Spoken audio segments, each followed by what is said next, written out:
invest, how during this time, right, of the pandemic, what do we look out for when investing in property? What are the mistakes that we can make during this time?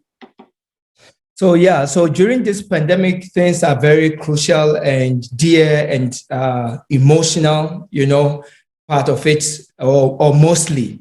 And first of all, to get into, let me make it a broad aspect in terms of just the property, but look at the business, because property is a business. So if you're going to invest during this pandemic, what you need to do is to have a business plan, which I call a business strategy, right? And I'm sure the viewers have watched our video that I did with you, where I spoke about the before, after, and the during strategy. So they can watch that episode and then understand what I mean by having that kind of before, during, and after strategy. You need to be absolutely sure that what you're going to get into is something that you love doing. That's number two. You need to be passionate about what you do, right? And there's nothing that beats doing your research, which is number three. You have to do your research. And I think I've always been saying this on Zame's show, on your show, how important it is to do your research. Because I always say, actually, a friend of mine says this, so I've adapted it. He says, you cannot find, these days, you can't even find 20 cents on the street. So that is how difficult it is becoming to finding money. So if you want to get into business, you have to think, be creative on how to make money, and doing your research is part of it. What people do, or the mistake majority of the people do, because I hear people saying this all the time, no, focus on your strength and don't look at what other people are doing. But that's detrimental also, because you need to understand what your competitors are doing. Because if you don't know what your competitors are doing, how are you going to be able to do it better? So for example, when I started, I had to go around, look at properties, look at rundown properties, look at properties that are poorly managed and properties that are well managed, and try to identify myself what makes this company so unique that they keep on getting it right, and what's making this company on my left-hand side very bad, that they keep on getting it very, very bad. And that is also an opportunity. Once you understand that, you can actually buy the bad investment next to nothing and make it look better, because you've understood what your good competitors are doing and you want to be better than them. So I always say, I always benchmark myself with the companies or our business, even as small as it is, it's benchmarked against businesses that are already on the stock market, JSE, listed on the JSE. These are the companies that you need to benchmark yourself with. What did they do right to be able to get listed? Maybe your dream is not to list your business, but if you're going to go into business, your dream should be passing it on to somebody, right? So knowing what your competitors are doing is very critical. And also taking into account your own strength. I've spoken about the strengths and weaknesses. You need to understand your strength. You need to understand your weaknesses, so that, for example, if you're in a property business, you will say, I love managing. My partner hates managing. Andile hates with all his fiber. He doesn't like managing. But that's what makes us unique, because he's good at selling. He likes the sales part when we started. So it was a good complementary, because my weakness was his strength and his weakness was my strength. And therefore, we were able to build a good business because we understood our strength and our weaknesses. So you need to know that, and you need to understand what you're actually selling.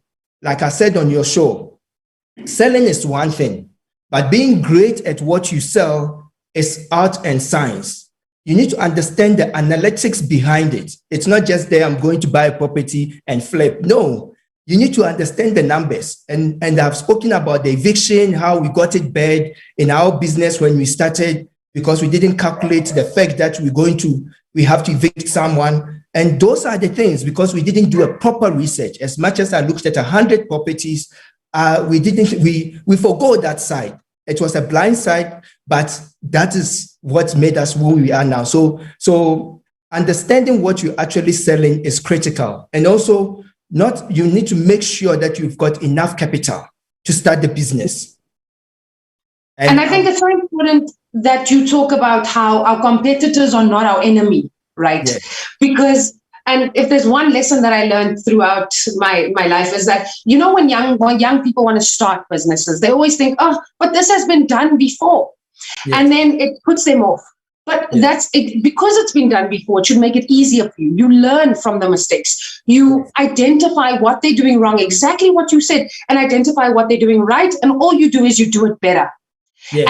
And I love how you keep bringing up our show, because I think it's so important for people to understand your journey and what you're yet to achieve, because that really does kind of make you who you are today. And that's where your knowledge has come from. The mistakes you've made, the money you've lost, the deals that have failed. All of these things have made you who you are. And that is exactly why we can talk to a seasoned property investor tonight, and you can give us the advice, right? Yeah. And on that note, I think what's so important is whether you're a first-time home buyer or a property investor, how does one identify a really good deal? How do you know that this deal is the one for you?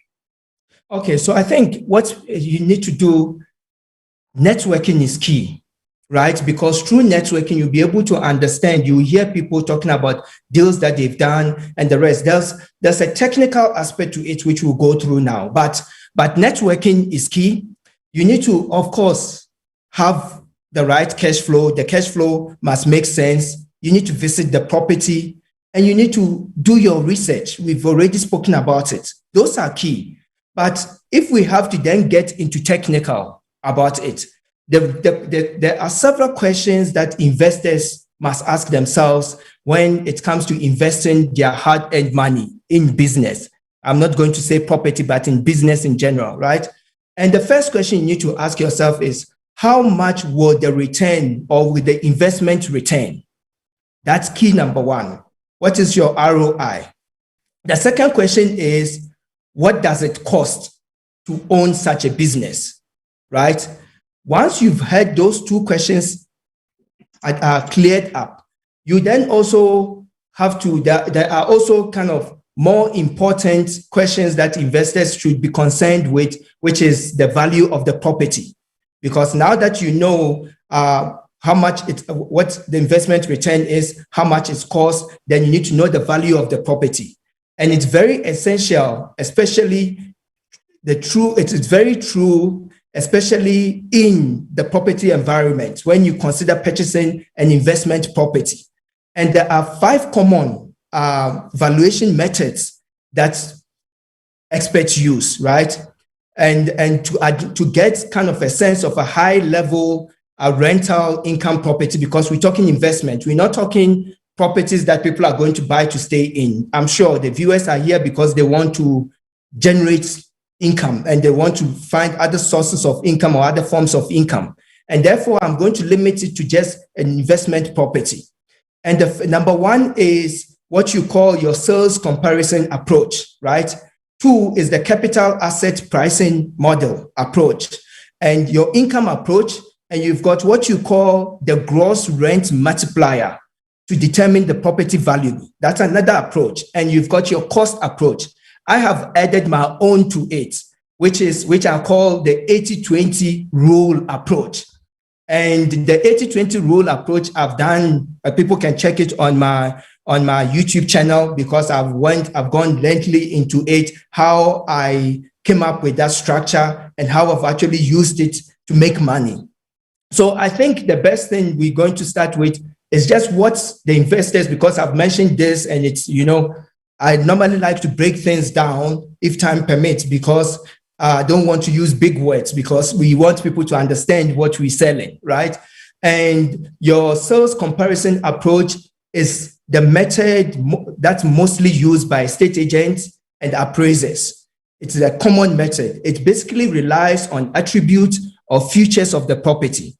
For example, and it's normally done with like-to-like approach, or you compare apples with apples. So for example, you're going to, what an estate agent will do or an appraiser will do is look at the sold property in a particular area. But what they do is that they're going to say, if I have a 5-bedroom property with a pool, garage, and probably it has a 2,000 square meters land or space, then they have to compare it to a similar property that has those features. And you cannot do it with another property, with a different property. So for example, you cannot go and then compare it to a property that's a 3-bedroom and have the size of the 2,000 square meter size of a property. So that is very key. And that's what people normally use. The appraisers, the investors, estate agents use. We have what we call, which I use, but not often, is your capital asset pricing model. It is more comprehensive valuation tool. I love that. And I've been on this stage and I've spoken about how important you look at your ROI, which is your return on investment. So basically what it does is that it looks at the potential return on investment and derive from the rental income, right, of the property, and then compares it to an investment with no risk or an alternative form of investment, such as the real estate investment trust, which people call it REITs, where you buy on the stock market. So those are the things. And of course, I'm also not going to go into details how to calculate ROI, because I've done it on my YouTube channel, Property Ask Ekow. It's called How to Calculate ROI. And I've gone in details how to do that, so people can check it out. But using the CAP model approach is my favorite, because it takes the financial aspects of the business into consideration, and as opposed to your income approach. So the income approach, which is the number 3, it only focuses on determining the potential income of the rental property, which is the yield relative to the initial investment. So basically what it says is, let's say you bought a property for 100,000, right? And the monthly rental income is 1,000. So what it does is that it then takes the property at 100,000, and then it takes the rental income, the annual rental income, which will give you 12,000, and then it divides it by 100,000. So it gives you what you call the cap rate, which is your 12%. So if you've heard in the market, people are saying, what's the yield or what is the cap rate? It's the same thing. What I don't like about this is because it doesn't consider the expenses that goes into.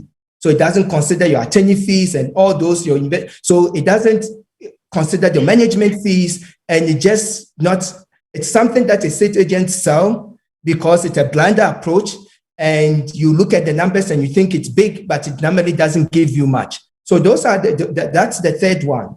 If time is permitting us, then you go into because I'm rushing through because we have limited time. So I think it's so key. I love that you have, a 5-step process, but I'd love to get back to that, because you talk about how there are so many hidden costs, and there are certain strategies or methodologies that you're not so keen on, because you know that, and hidden costs are called hidden costs for a reason, right? Yes. We never see them. It hits us afterwards. So what I would like, because of time, I will let you finish the 5 points, because it links to my second question, which is, how do we determine the value of an investment? So I want you to complete that. And of course, elaborate on the 5 steps that we need. And I hope to the viewers, I want to make this platform very safe. If there's something you do not understand, we have Ekow with us right now. So please ask those questions right now in the comment section below. So Ekow, please carry on. You were at point number 3. Yeah, so the point number 3 was the income approach. So we're done with that, where I'm saying I don't really like it. I don't use it, to be honest. I'm aware of it, but I don't use it because it doesn't give me much. If you do the same kind of methodology and you walk on the street, for example, and I'm getting 12,000 rand, an annual income, and that property next door, whether it's a 5-bedroom, 10-bedroom, whatever, it's also making 12,000 rand. It doesn't get your creative mind to work. So it's just a single family home approach, and I don't like it. I go into multi-tenanting, house hacking, those kind of approach. It's the creative mind to work. And when you go like that, you forget about the price of the property and you start thinking of what you can do and how much you can create out of the property. And that is why I don't use the income approach much, and I use the ROI approach, which is the capital asset pricing approach. I love that very, very much. Besides that, I use my 80-20 on a desktop valuation to get it out. So the fourth one is your gross rent multiplier approach. I mean, it says it all. So the gross rent multiplier approach, some people call it the GRM, approaches the value a rental property, approaches the value of the rental property based on the amount that the investor can collect each year. I think it's just simple. So what it does is that, for example, it looks at, let's say a property was sold, it looks at old historical properties that have been sold, and then it moves it forward to get a number. So, for example, let's say a property was sold for 500,000 rand. And for simplicity of these numbers to work, let's say the annual rental of that property is 50,000 rand, right? The gross rent multiplier approach would then take the 500,000 and then divide it by 50,000. Your answer will be 10. Right? So once you've got the 10, then you then compare it to the property that you are going to buy. So let's say in the same neighborhood, for example. So let's say the property that you're going to buy will give you a rental income of, say, 40,000 rand. And when you do the numbers, it comes out as at the price of 600,000. It's already higher than your comparison, your gross multiplier. So then what you do is that you move on, you forget about it. But if you do the same numbers and it comes back and you get, say, 400,000 rand, you know that it's a good deal, you must buy. What the viewers must understand is that the reason why I use it for simplicity, just a quick calculation. That's what I do. But I don't really dwell on it because it also doesn't factor in the expenses that's going to be incurred when you buy the property to manage or to rent it out, because it's looking at it at the gross level, the gross annual rental. And that is why I don't like it, but I use it every single day just to give me a quick value so that I can go on and decide whether it's going to work or not. So that's the thing. Your fifth one is your cost approach.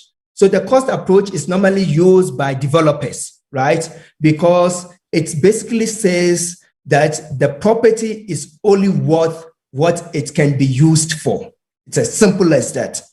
So it is estimated by combining the property value together with the depreciated value of any improvements that you're going to have on the property. So let me break it down. Let's say you build a property in Berea, for example. You're allowed, according to SARS, to do some kind of depreciations, right? Which is section 13 codes. People can look at it. And I've done a video on tax benefits. So how do you get a good tax benefit in real estate? So people can look at that also on my YouTube channel. But basically, that's what it says. It's just simple as that. So you build, and normally people do that when they buy vacant land, because it gives you an easy access and a quick way to calculate the numbers and to get things out and then go on and do your deal. The sixth one that I've added, that is not the expert. This is my analysis, something I've developed when I got to a point where I bought my first property and I had to put a deposit, and I did that. And I'm thinking, where do I get all this deposit if I want to make R1 billion in real estate? It means every property I buy, if I put in a 40,000 rand, if I buy 20 of that, I'm putting 800. And at that time I was working, I was just depending on my salary. So I had to be creative and find ways to get it done quickly and know that I'm going to get a tenant to pay for the bond for me. And that's how I developed the 80-20 approach. The 80-20 approach also, I got it from, you know what they say, the economy is owned by 20% of the population owns and 20% of the population controls 80% of the economy. That's a fact. It happens worldwide, everywhere. South Africa, India, Italy, America, that's a fact. So if the 20% is controlling the economy, then why can't I use the 80-20 as my principle in how I invest? So basically what it does is saying, if I find a property that's 100,000 rand, sorry, not 100,000 rand, I look at the average rental income of the area. So let's say the average rental income of an area is 1,000 rand. I then take it and I multiply by 80. I'm going to get 80,000. It means that that is the maximum threshold I buy my property for. Why? Because the bank is going to ask me to pay a mortgage, a monthly mortgage of say around 700, 800. That means if I'm renting the property for 1,000 rand a month, I already have 200 rand buffer. That will pay my municipality bills. That will pay a bit of the agency. That will pay all that unforeseen hidden costs, the way you put it. That is the buffer for it. And that is why I go with the 80-20 principle. So that's it in a nutshell. Yeah, and I think because you spoke a lot about, going to the bank, paying off mortgage, and not a lot of people want to do that, or not a lot of people can afford to do that. So on that note, are there other ways to raise capital to actually become a property investor? Of course, there is. There's always creative ways of raising capital. And majority of my properties that I've bought is just using creative ways. So one of it is a no money down deal, right? So what is a no money down deal? Basically, I can get the owner, I'll use the owner's credit credentials to own that property. So a no money down deal can be rent to buy. A rent to buy is a typical example of a no money down deal, where if I go in and I negotiate a deal with the owner to say, I'm going to buy the property in 2 years' time, assuming that is 70,000 rand. I'll find a tenant, owner will say, pay me a deposit or pay me something and pay my mortgage, because whatever the owner is charging, you will be probably to pay the mortgage. So if I've done my homework again, back to the research I'm talking about, and I find a tenant, owner wants 800 rand from me, for example, I know my market, I find a tenant that's going to give me 1,000 rand, I pay the owner 800, it's same like the bank, I keep my 200. When the time comes and I haven't even found a buyer, or I haven't sorted out, assuming maybe I have bad credit record, and 2 years down the line, I fix my credit record, I can then go to the bank and take that the option that I have with the owner to buy the property. If things are still bad and I can't qualify, what I would then do is that I'll get a buyer. At that time, typically, and I've done this several times, typically the value of the property in 2 years' time will be higher than what the seller wants from you or your landlord wants from you. So I would then go in and sell it at 100,000, give my landlord the 70,000 that we agreed on, I pocket my 30,000. I've made money, I can go use it to put a down payment on another deal. So imagine if you do 5, 10 of those deals, because who says I must stay in the property to rent the property? I don't have to do that. So I can go around, rent 10 properties, put people there. Of course, I take the risk. If people don't pay, the owner comes after me. The landlord comes after me. It doesn't go after the tenant. But if I put 10 people there, in a year, you can make so much money without using your own money, without going through the bank. It's a tedious exercise to go through, but if you want to make good money, you might as well forget about the TV and go do no money down deals.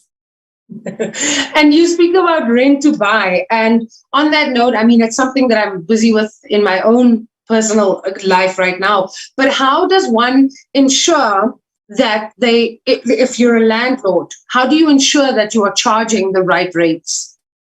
Okay, so to ensure that you're charging the right rate, I would look at it from a personal side, right? It's the neighborhood. It's key. What are your other people charging within your neighborhood? That is very critical, right? I need to make sure as a landlord, even when you're a landlord, assuming you've taken a mortgage or assuming that you inherited your money and you decided to go buy a property cash, there's still an opportunity cost there. So if you understand the market, you've done your research, you will then rent the property on that level, on that average level. So it goes back to my 1,000 rand. So if you rent it out like that, you've done your work, you've understood the market comparison of what's going on or the market analysis of what's happening in your area. You then be able to have an average price and that will be your sweet spot. And that's how you determine the right rate for your property. On that other avenues to raise money without buying property without your own money, you also do stock fell. There's a lot of property stock fells out there that people can go, that they can use. You can do installment sale. I've also spoken about installment sale on Zame's show, and it's on my YouTube channel. People can look at that. And there's a new system that's in now. It's called peer-to-peer lending, where colleagues and friends are lending each other money. That can also be done. You can look at it. There's abundant ways of raising money, even if you've got bad credit record. People only think the bank. The bank, of course, it's a commercial rating, and the interest rate is beautiful when you get a bank deal. But there's so many other ways to make money. You can also look at refinancing your property. If you already have an existing property and the value has gone up and you bought it with the bank, you can then take the equity portion of that also to buy your other property, and you can just partner up. Which says you need to be greedy, or you need to do everything by yourself.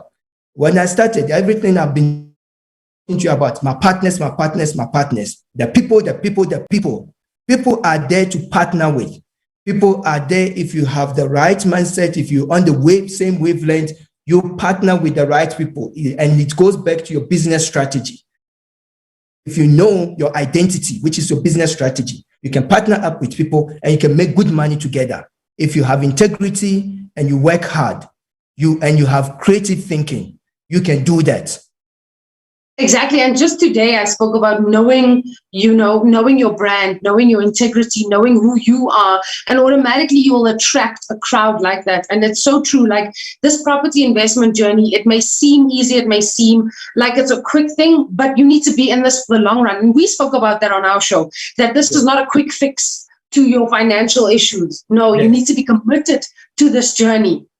And on that note, I think I want to ask a question that gears more towards those who are just starting out right now, right? So just before, of course, when you started your property investment journey, I know that you had a lot of help from your business partners, from people who you teamed up with. But what other things do we need to consider before going on this journey of property investment? Okay, so what you need to consider before going on the journey of property investment is one, location. A great location means, and I stand to be corrected, but a great location can mean different things to different people. For example, someone who loves the city would be willing to stay or to live in Senton, right? Personally, I love the city, but I'm going into business and I think of it, who can be my partners, the way you said. So the taxman must be my partner. That's how I look at it. And the taxman must be a shareholder in my business. And therefore, I will look at the centrality of the area, the neighborhood, right? What commercial development plans are going on there. And obviously, I've just spoken about it, the actual position of the land and the tax incentives. That's why I said the taxman must be my partner in my business. If I don't have a taxman giving me enough benefits, I won't do the deal, period. That's it. You've heard the saying, the rich keep on getting richer and the poor keep on getting poorer, because the taxman allow the rich people to become richer and richer and richer if you understand the systems and if you understand the law. So it's, for example, I love Johannesburg. I love the central Johannesburg CBD because there's a system going on that's called the Urban Development Zone Tax Incentive. It's under the Section 13 court. I'm not a tax advisor. People can approach their attorneys or they can approach their accountants, but I know it and I'm sharing. And if they don't apply it properly, they must not go and say Ekow said so. But it works. So those are the incentives that you get. Like, for example, I can comfortably say, my properties in Berea, because it's valued under a certain threshold, even though it gives me massive rental income, the taxman says don't pay any property rates, because it's an urban development zone. They want people like us to refurbish the city. The government doesn't have enough money to do it by itself. It needs private investors like us to do it. And that is how you get your tax benefits. You get incentivized to use money to grow money. And those are the things. So the areas like Newtown, Joburg CBD, Braamfontein, Hillbrow, Yeovil, Dorfontein, Bertram, those areas, Lawrenceville, those areas, people look at it as dirty areas, crime areas. They don't want to touch it. That's where the government heart is. So if you've done your research, you will know where the money is sitting in terms of what government can give you. And then you just play the game, just tag along and make good money. Because I've spoken to many people who are too afraid to invest in property, Joburg CBD. You say Joburg CBD and everyone's like, no, we can't do that. You say Yeovil, you say all these areas, and people are very afraid to invest in this. And I think what's so important and what you've kept echoing throughout this conversation is to do your research. And I just want to, for closing, we're going to close off right now. And I just want to ask you a question, right? With regards to your own personal journey within the property investment field, how are you leveraging your current property portfolio? Okay, so my current portfolio, that's how I've been leveraging it on is simple. Like I said, I always do refinancing. So basically, I don't really buy a property to sell. I buy the property to get the bank to give me more money based on my rental income. So I make sure that the rental income is making sense. I make sure that I've got the right systems in place to cut off people if they haven't paid their rent on time. I make sure that I've done prepaid systems. So I've got prepaid electricity, prepaid water system, whereby it's very easy to get the recoverables from the property, because you might have a tenant staying there, not paying rent, but at least you're recovering your utilities, and you can then pay that to the municipality, and therefore it saves you some sort of time and money. So all you do is put the right systems, get the right management system, so that you will be able to send out invoices on time, get the right people. It's people. Get the right team that's going to make sure that they're calling the tenant to make sure that they've paid. Get the right suppliers, get the right handyman around you, so that when your tenants complain on things that are common wear and tear, you will go in and fix them within 24, 48 hours. That is our policy at Quagraine. 24, 48 hours, it needs to be solved. Because the last thing we want is at the end of the month, a tenant telling us they're not going to pay rent because we're not looking after our property. So therefore, once we've done this and the tenant tells us they're not going to pay rent, they will really have to let them know where they have to go sleep. Because where are we getting the money to fix the place when they're demanding that we need to fix the place up? And we've heard when we chatted to you how important networking is, and taking care of your tenants, of course, is the next best important thing. And I wanted to, just before we wrap it up, we're going to wrap it up right now. I know we're cut for time, but I just want to read some of the comments. We haven't gotten any questions, but there are some great comments here. We've got Hetty Ferrero, who says, property investment, it's a journey that's not easy. It's a good address that we're doing right now, and it is a good investment. But we spoke about this, Ekow, you and I, we said that it's not easy. And you're right, you talk a lot about having a good team, a power team, which again, I talk about a lot on the First Time Homebuyer Show, and also about how important networking is. And you proven that networking is really important. So just to close it off, I'd like you to just to tell us how you've networked in the past few years and how it's benefited your own company, your own portfolio. Okay, so for example, when I started buying property, I looked at 100 properties. That was my networking strategy. I looked at 100 properties because when I can talk to people, right, besides joining the obvious, networking platforms, I looked at 100 properties because I can get to know landlords. I can get to bond with people. I then met different people through this 100 house rule journey. And that was crucial, because even now, as we sit, I still get referrals from the property, even though I never bought, maybe I didn't buy a property from that particular seller, but I still get referrals from people. I get people from social group, they're calling me because, and they were used to stay in the South, they moved to Soshanguve, and they call me and say, listen, are you looking for agents? I've got an agent that wants to work. Are you looking to open a branch in Soshanguve? And by the way, talking about that, we on a mission now, hiring new agents. So if people want to make good money out of property without, using their own money, that's another way they can call into property as Ekow or at info@biggraine.co.za and send their CVs, and we'll gladly look at that because we're on that journey. So those are the things. Networking is key. Understanding your numbers is key. Making sure that you've got enough cash flow to weather the storm is very crucial, right? And you must invest in marketing. That is very, very, very important.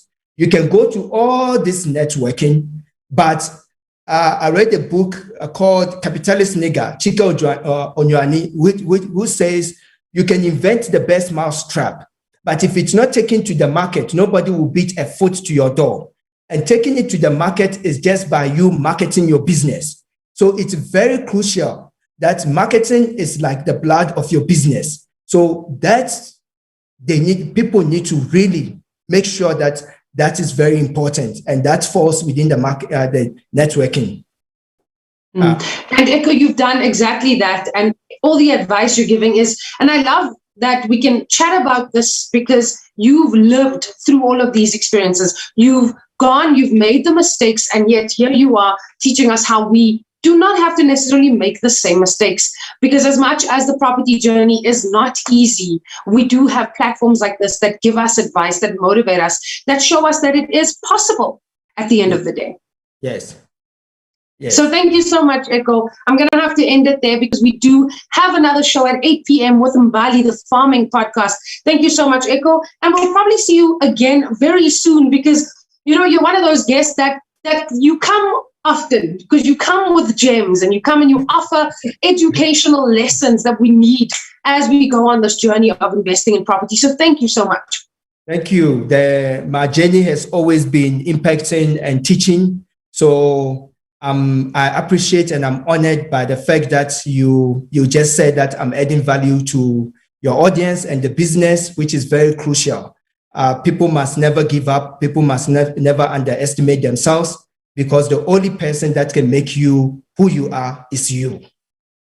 Well, there you have it, ladies and gentlemen, to our viewers. Don't be scared. You can still ask all those questions. We are here. We're on Facebook, Instagram, and YouTube. And we'll see you guys again tomorrow. Same time, same place. And Zamantunga Kumalo will be back. So take care and stay warm and have a good evening. Cheers.